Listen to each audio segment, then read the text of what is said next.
can't be happening! Please, let me explain. How could you do this to me? Margaret stood in her kitchen, watching the autumn light filter through the window, and tried to remember when everything had started to feel wrong. It wasn't a sudden rupture. It was more like a slow leak, the kind you don't notice until the foundation begins to shift beneath your feet. She'd been married to David for 12 years, and they'd built what everyone called an enviable life. The house in the suburbs, the vacations to Europe, the dinner parties where friends marveled at how they still looked at each other with affection. But lately, there was something else in David's eyes, a distant quality, as if he was watching her from behind a glass wall. The trouble had started innocuously enough, or so Margaret had believed. Her younger sister, Catherine, had moved into their guest house 3 months ago. Catherine was going through a difficult time, a failed engagement, mounting debt, the kind of personal collapse that made it impossible for their parents to help without triggering a family apocalypse. So Margaret, being the older sister, the responsible one, the keeper of family harmony, had offered Catherine refuge. It was meant to be temporary, just enough time for Catherine to get back on her feet. David had seemed supportive at first. He'd helped move Catherine's boxes, joked about having a houseguest, and even suggested setting up a little workspace for her in the back office where she was trying to rebuild her freelance design business. Margaret remembered feeling grateful for his kindness. It was one of the reasons she'd fallen in love with him in the first place, this generous, empathetic quality that made him seem larger than life, more capable of love than ordinary men. But something had shifted. David had started spending more time at home, making excuses to work from there instead of his downtown office. He'd begin his mornings with Catherine, the two of them drinking coffee on the back patio while Margaret prepared for work. Their conversations seemed to have an ease, a natural flow that reminded Margaret of something she'd lost somewhere between mortgage payments and job promotions. When she'd return home in the evenings, she'd find them in animated discussion about design trends, or philosophy, or the latest documentary they'd both watched.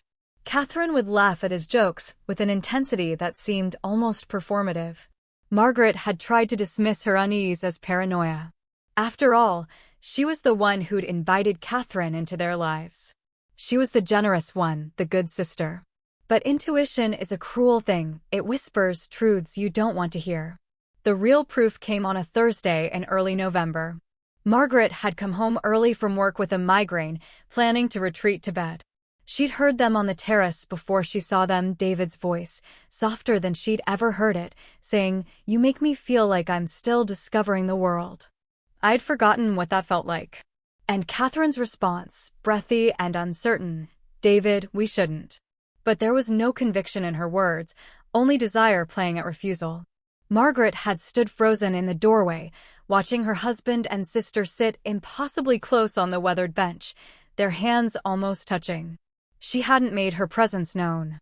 Instead, she'd quietly retreated upstairs, closed the bedroom door, and sat in the darkness, trying to process the moment when her marriage had become a battlefield and her sister had become the enemy. She'd known then that the real crisis was only beginning. The slow leak was about to become a catastrophic flood, and everyone she loved would be swept away in its current. Margaret realized, with a clarity that felt like physical pain, that she was about to lose something precious. The question was no longer whether David would choose Catherine somehow. She already knew the answer. The real question was how she would survive that choice. Margaret spent 3 days in a state of controlled fury. She moved through her life like an actress playing the role of herself, making coffee, responding to work emails, speaking to her husband about mundane household matters. All while a storm gathered behind her eyes. She found herself analyzing every interaction with new suspicion.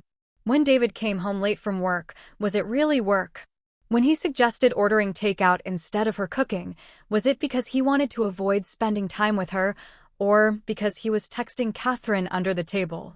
On the 4th day, she could no longer contain it. It was a Saturday morning, and David was in the shower. Catherine was in the guest house, or so Margaret assumed. She sat on the edge of the bed, trembling with adrenaline, and made a decision. When David emerged from the bathroom, wrapping a towel around his waist, Margaret confronted him with the directness of someone who had nothing left to lose. "I saw you with Catherine," she said. Her voice was steady, which somehow made it more effective than if she'd screamed. On the terrace. Thursday evening. David's face went through several transformations.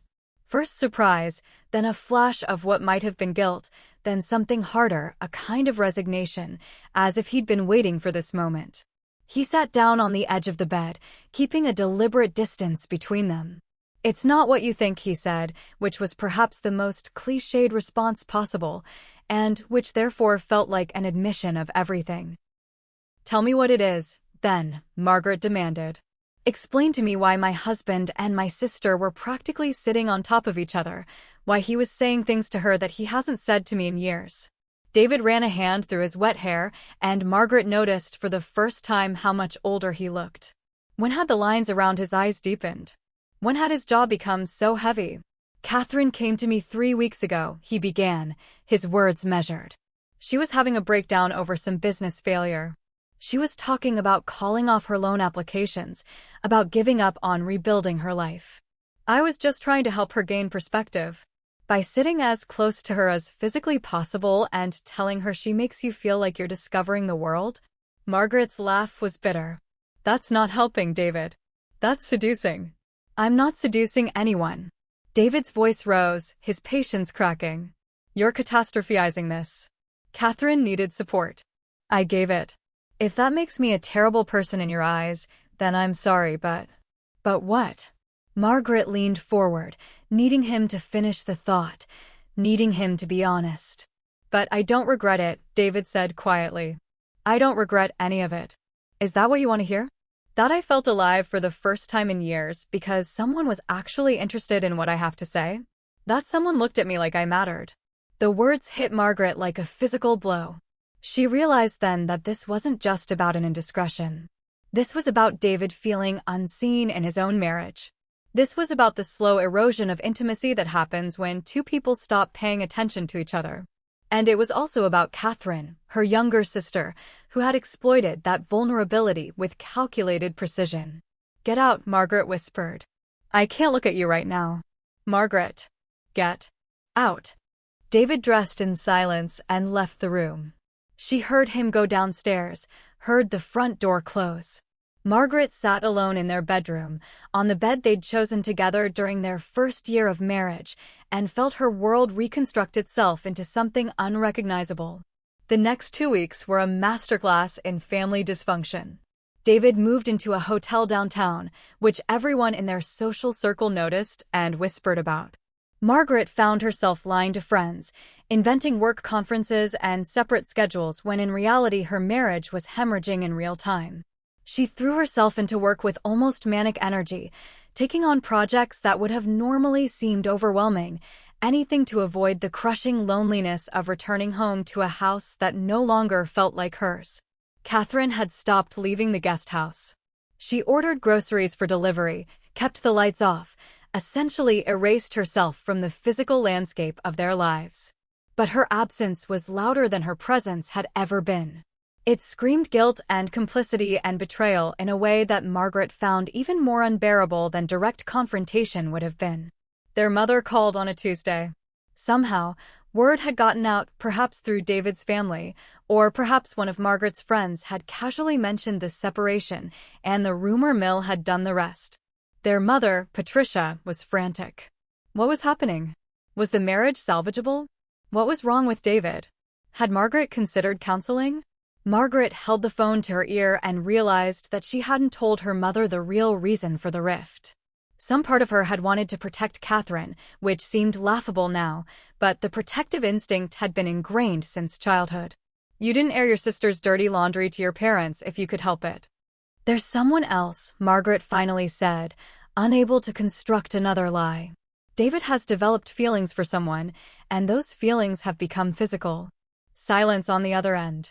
"Then, who?" Margaret couldn't say it. The words lodged in her throat like a stone. "Margaret, who is it?" "I can't," Margaret whispered. But of course, she didn't have to. Her mother called back within the hour, having apparently wormed the information out of their father, who had somehow already known. By evening, the entire family network was alight with the scandal. The Hendersons' perfect marriage was falling apart. David was having an affair. And Catherine, precious, struggling Catherine, had apparently been the catalyst.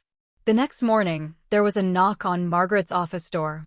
Catherine stood in the hallway, looking gaunt and diminished, her eyes red from crying. For a moment, Margaret felt a surge of sympathy. Catherine looked destroyed. But then she remembered Catherine had done the destroying. This wasn't collateral damage. Catherine had made her choices with full knowledge of the consequences. "I need to explain," Catherine said, her voice barely audible. "I don't want to hear it," Margaret replied, turning back to her computer. "You have to understand, I never meant." "You never meant to seduce my husband?" "That's funny, because from where I was standing on that terrace, it looked pretty intentional." Catherine flinched as if she'd been struck. "It wasn't seduction. It was. I was vulnerable and he was kind. It turned into something neither of us expected. Something you both wanted," Margaret corrected coldly. "Don't rewrite this as something that happened to you. You're a grown woman. You made choices. Now own them." Catherine left without another word, but Margaret sat at her desk for another hour, unable to focus on the spreadsheet in front of her, feeling hollowed out by the conversation. Catherine was right about one thing: she had been vulnerable. And David, her supposed partner, had taken that vulnerability and turned it into an affair. The question that tormented Margaret now was simple and devastating. Had he done it because Catherine was so appealing, or because Margaret had become so invisible? A week later, David asked to meet Margaret at their house.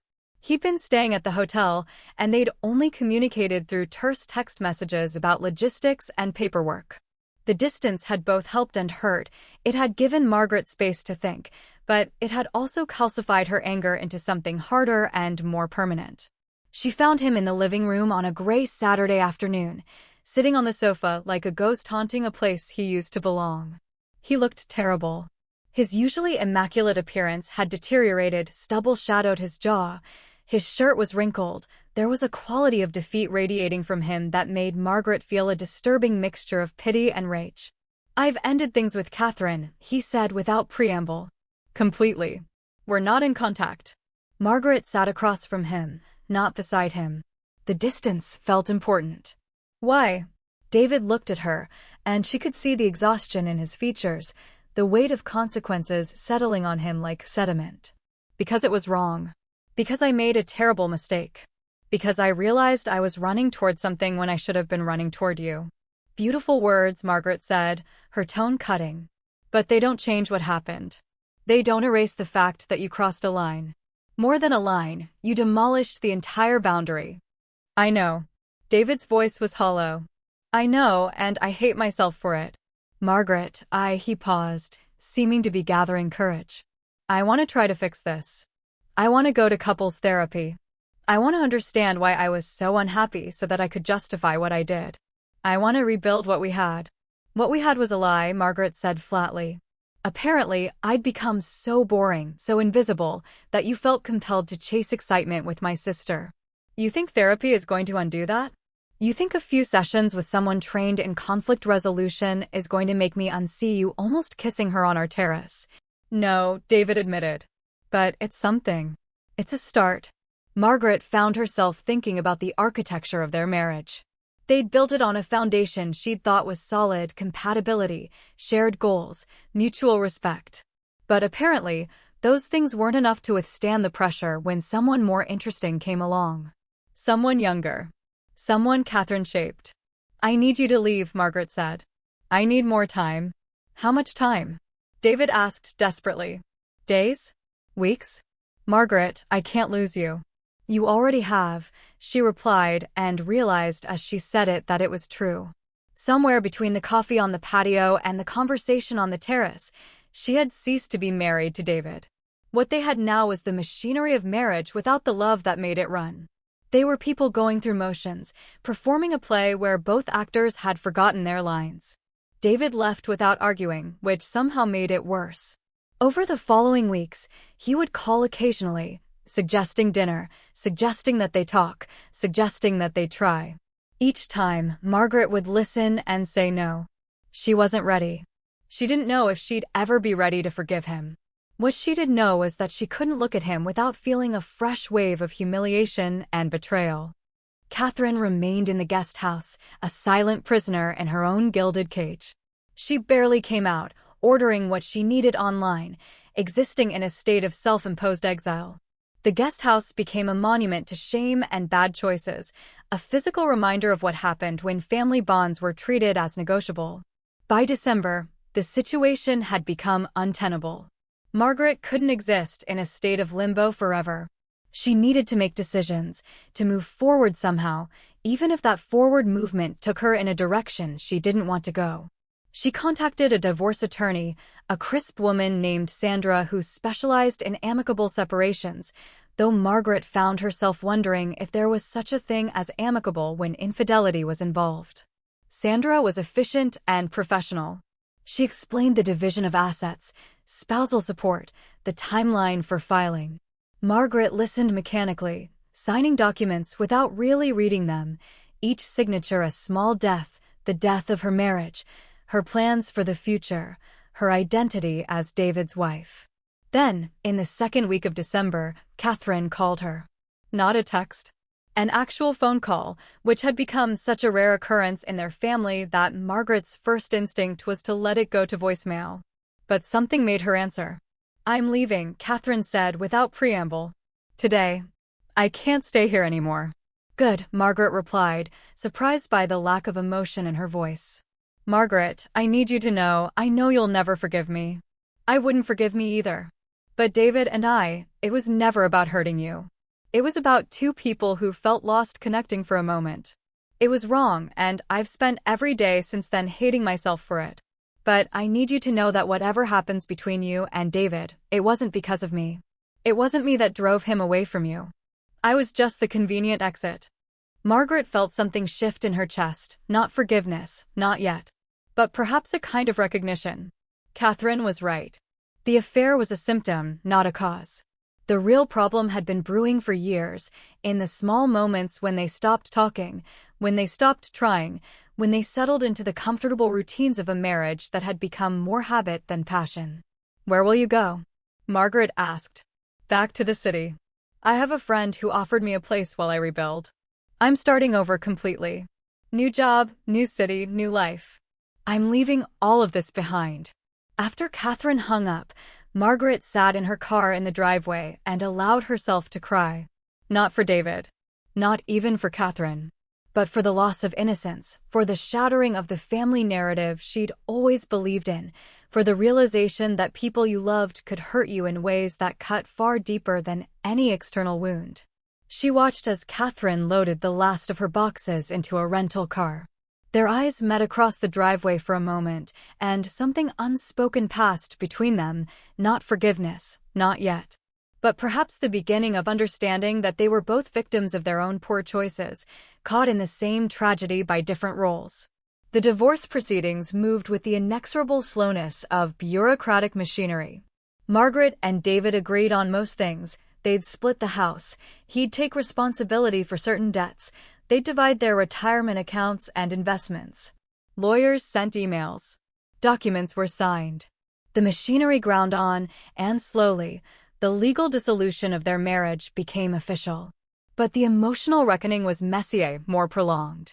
Margaret had started therapy, something she probably should have done years ago.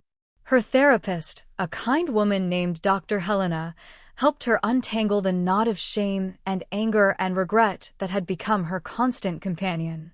"Why do you feel responsible?" Dr. Helena asked during one session. "Why do you feel like you should have seen this coming?" "Because I'm the older sister," Margaret said. "Because I invited Catherine into our lives. Because somehow I thought I could control the outcome." "And do you believe you could have?" Margaret thought about the question. "No, but I wanted to believe I could have. It's easier to blame myself than to accept that people make choices that hurt you, and there's nothing you can do to prevent it." Dr. Helena nodded. "You were trying to save Catherine when you should have been protecting yourself. That's a common pattern for firstborns, especially in families where the older child is positioned as the caretaker." As weeks turned into months, Margaret slowly began to reconstruct her life. She didn't move out of the house immediately legally. She was entitled to keep it while David moved into an apartment downtown. But the house felt different now, filled with the ghosts of her marriage, the echoes of a version of herself that no longer existed.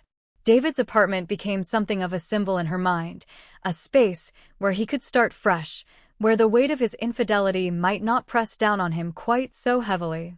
She found herself wondering if he was happy there.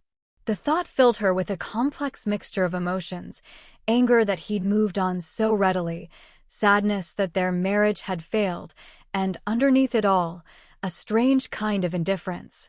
She realized with some surprise that she didn't care whether he was happy or miserable. The love had simply evaporated.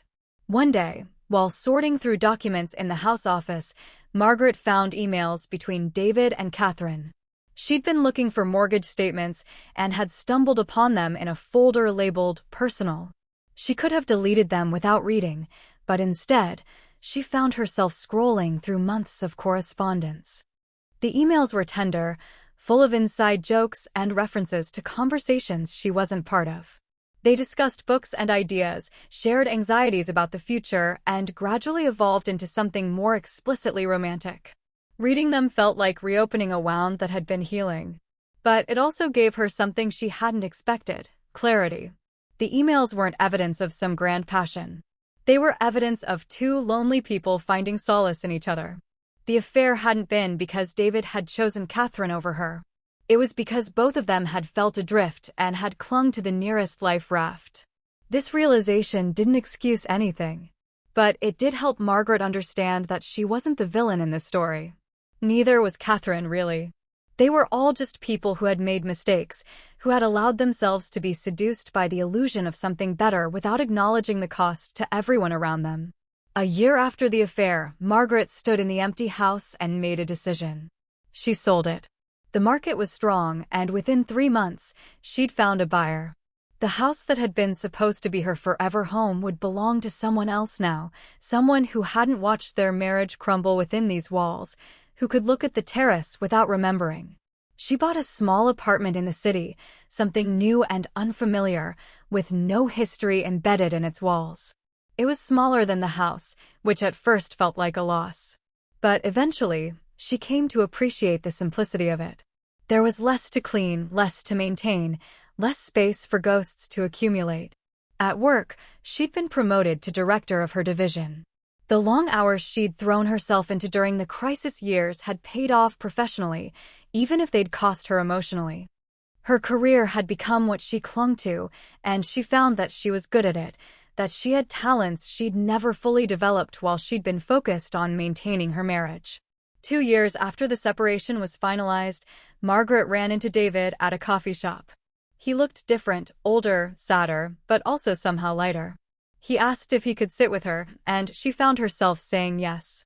"How are you?" he asked, and she realized she didn't know how to answer.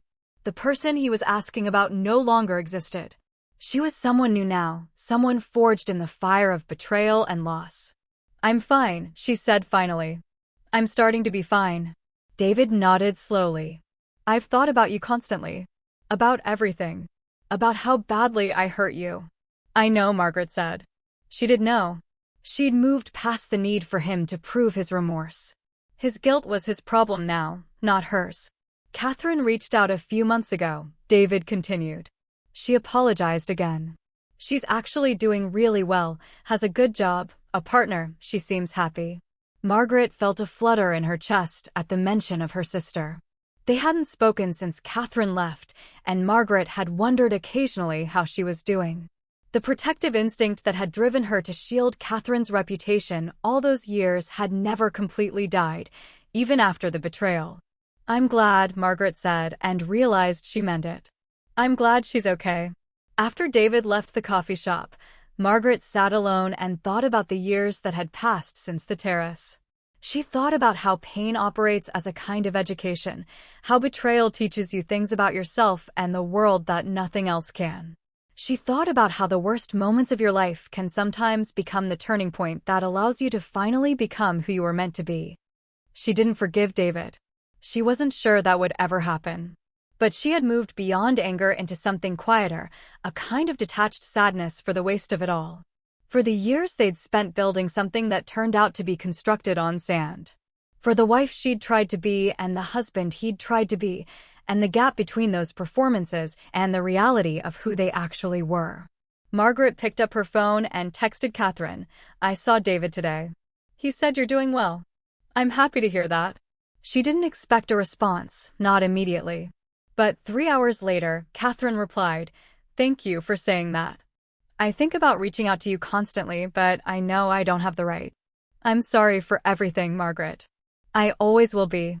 Margaret read the message several times, then deleted it. She wasn't ready to rebuild the relationship with her sister. But perhaps, someday in the distant future, when enough time had passed and enough wounds had scarred over, they might find their way back to each other. Not as the women they'd been, but as women who'd survived the same tragedy and could understand each other's scars. For now, Margaret had something more important to tend to. She had a new apartment, a successful career, and a life that was entirely her own. She had her grief, yes, but she also had her freedom. And as she sat in the coffee shop where she'd said goodbye to her husband, Margaret realized that she was finally, tentatively, learning to be happy.